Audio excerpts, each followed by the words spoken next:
El ibuprofeno, que hace cerca de 20 días que lo hemos implementado, el ibuprofenato de sodio inhalado, nos costó mucho encontrar un espacio que cumpliera con los requisitos del protocolo. Esto significa que el ibuprofeno se realiza en nebulización.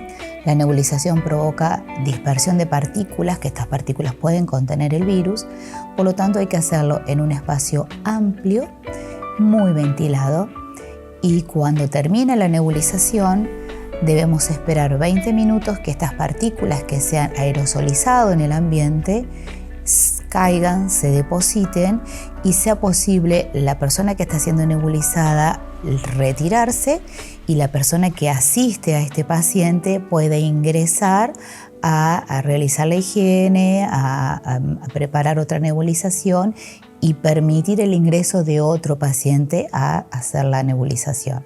Entonces al principio nos costó mucho encontrar ese espacio.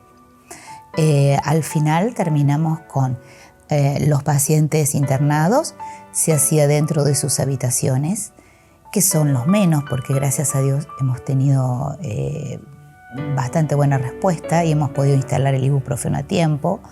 Los pacientes que no podían trasladarse a la Escuela Amanecer, que es donde está funcionando el consultorio de ibuprofeno, lo pudieran realizar en sus domicilios porque hemos tenido tanto la compra por parte de la municipalidad como a través de donaciones, por ejemplo, la guardería municipal, hemos podido comprar los nebulizadores adecuados para usar el ibuprofeno y estos nebulizadores están siendo llevados a los domicilios de los pacientes. Entonces hay 3 lugares en donde se nebuliza. En el hospital a los pacientes internados, en la Escuela Amanecer a los pacientes ambulatorios y en el domicilio a los pacientes que por alguna cuestión no puedan trasladarse a la Escuela Amanecer. Por ejemplo, pacientes que están postrados. El ibuprofenato es una droga ya conocida que se ha usado anteriormente para cuadros respiratorios, que está todavía en etapa de experimentación para el COVID, pero ya habilitada para otro tipo de patologías. Como la patología COVID tenía ciertas similitudes con la fibrosis quística, que era la enfermedad en la cual estaba siendo utilizada, se comenzó a utilizar en el COVID. Entonces nosotros estamos siendo parte del estudio COVID de esta medicación. Por eso no es de venta comercial, sino que nosotros nos manejamos directamente con el laboratorio Luar y con la empresa, que es la empresa que lo investiga y lo elabora.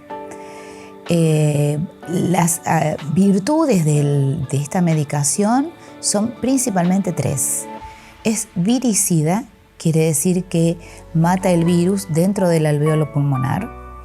Es bactericida, quiere decir que mata las bacterias que se enciman a la virosis que está sufriendo el pulmón. Y es mucolítico, quiere decir que el moco que los bronquios producen producto de la infección, este medicamento, como es un antiinflamatorio, el ibuprofeno, ayuda a que se desinflamen las paredes del bronquio y de esa forma el moco pueda ser expulsado de una forma más fácil. Esas son las 3 principales virtudes de la medicación. El ibuprofenato es una droga ya conocida, que se ha usado anteriormente para cuadros respiratorios, que está todavía en etapa de experimentación para el COVID, pero ya habilitada para otro tipo de patologías. Como la patología COVID tenía ciertas similitudes con la fibrosis quística, que era la enfermedad en la cual estaba siendo utilizada, se comenzó a utilizar en el COVID. Entonces nosotros estamos siendo parte del estudio COVID de esta medicación. Por eso no es de venta comercial, sino que nosotros nos manejamos directamente con el laboratorio Luar y con la empresa, que es la empresa que lo investiga y lo elabora. Las virtudes de esta medicación son principalmente 3. Es viricida, quiere decir que mata el virus dentro del alvéolo pulmonar.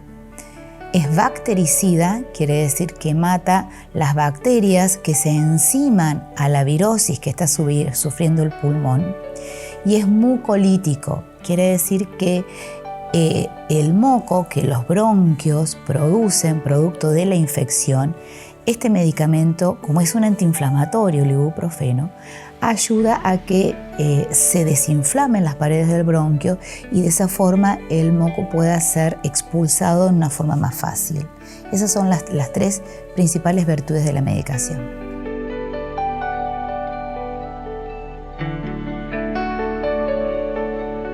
En cuanto a los barbijos, en este momento en general estamos usando el N95, que es justamente para el tipo de partículas para evitar el contacto. En el caso de la gente que es hisopador o que está en la atención directa al paciente con COVID positivo, usan doble barbijo. Usan el N95 y a la vez usan el quirúrgico. La idea es aplicarlo entre el tercer y quinto día de evolución del cuadro.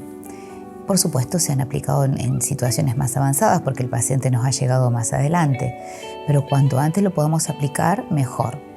¿En quiénes? En los pacientes en los cuales supongamos que su cuadro se puede complicar, como por ejemplo, pacientes añosos o pacientes que tengan algún riesgo, como los diabéticos, los cardiópatas, que estén sufriendo algún cuadro oncológico u otro tipo de enfermedad crónica, pacientes que tengan un daño pulmonar previo como el EPOC o toda la patología pulmonar o alguna cosa como una evolución muy rápida que haga sospechar que este paciente se nos puede complicar. Entonces, cuando vemos que este paciente no está haciendo un cuadro leve o que debido a sus antecedentes puede llegar a ser un cuadro grave, es cuando lo más tempranamente tratamos de comenzar el tratamiento.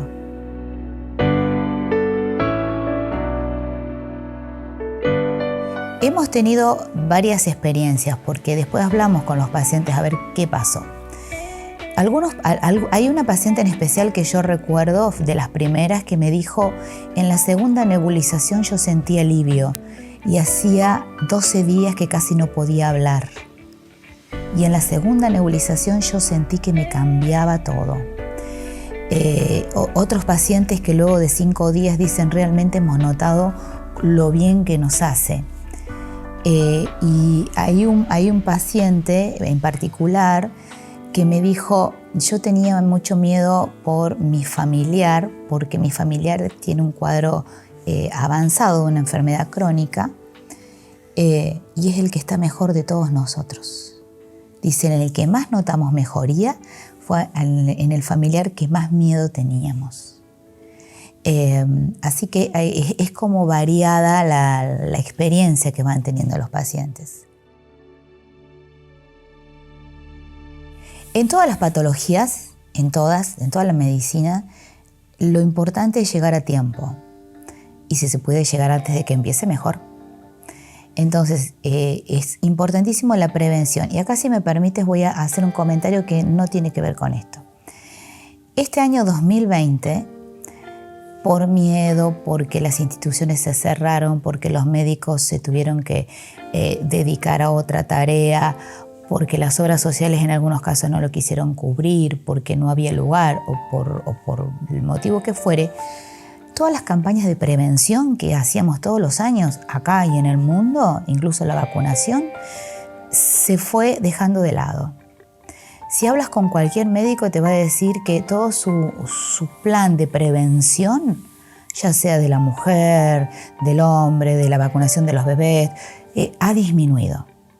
Hemos tenido que hacer campañas estimulando la vacunación porque nos disminuyó la vacunación de los niños porque tenía miedo el papá de llevar el niño al hospital porque en el hospital podía haber un COVID. Por eso nuestro centro de vacunación se trasladó a un centro que es el que está allá en el barrio Ribeto, en donde no van pacientes. Lo mismo me dijeron los ginecólogos que estaban viendo el 30% de las mujeres en sus controles ginecológicos que los que habitualmente ven.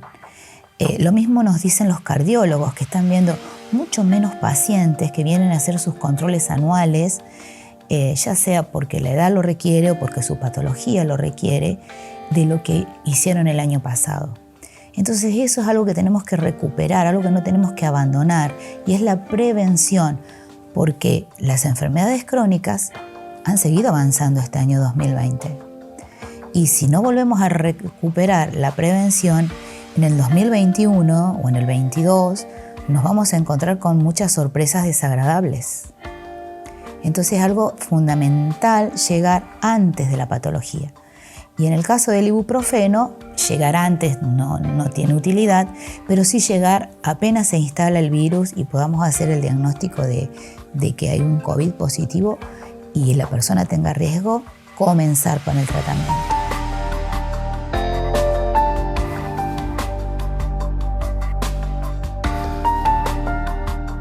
Todos los días ir a trabajar, te digo la verdad, me gusta el lugar en donde estoy, siempre me gustó el hospital, y poder estar en este momento con ellos y sobre todo hablarte desde el lado que me conoce. Siempre digo que el hospital tiene una cuestión de que es familiar. Tenemos discusiones, hay gente que es un poco más terca, hay otros que a lo mejor todos los días se están riendo, pero una particularidad que tiene que el que entra y adentro, ahora tenemos varios compañeros nuevos que son empleados municipales, pero por ejemplo la gente de la guardería que no está pudiendo trabajar porque está cerrada, están con nosotros y por ahí nos decían qué lindo el grupo, que más allá de que a veces hemos estado, es más, tengo compañeras que sé que han pasado entre 15 horas ahí adentro de corrido y varios días seguidos, sábado, feriado. Y lo mismo, es un grupo en el que la gente, vos, tienen sus malos momentos, pero a la vez somos unidos y, bueno, muy rescatable.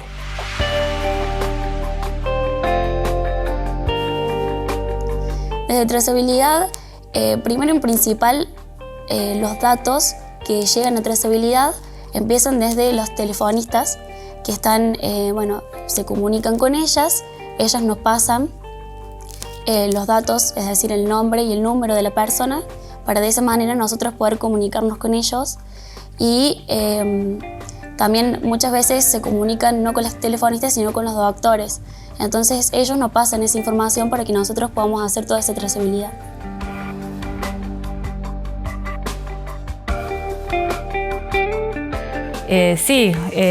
Decirles que tengo compañeros que sé que la luchan mucho más.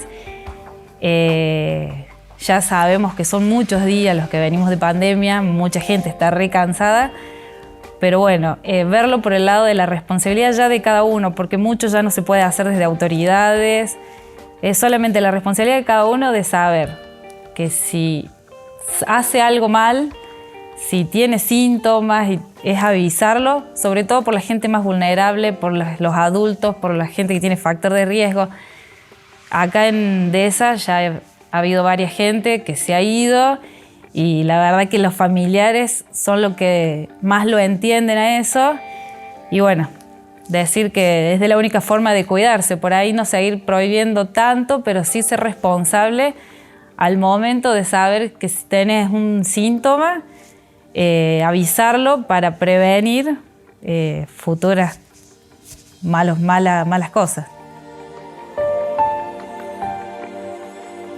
Tenemos que aprender a convivir con esta enfermedad al menos un tiempo hasta que haya una solución definitiva, que seguramente será la vacuna. No sé cuándo va a llegar esa vacuna, cuándo va a llegar esa solución.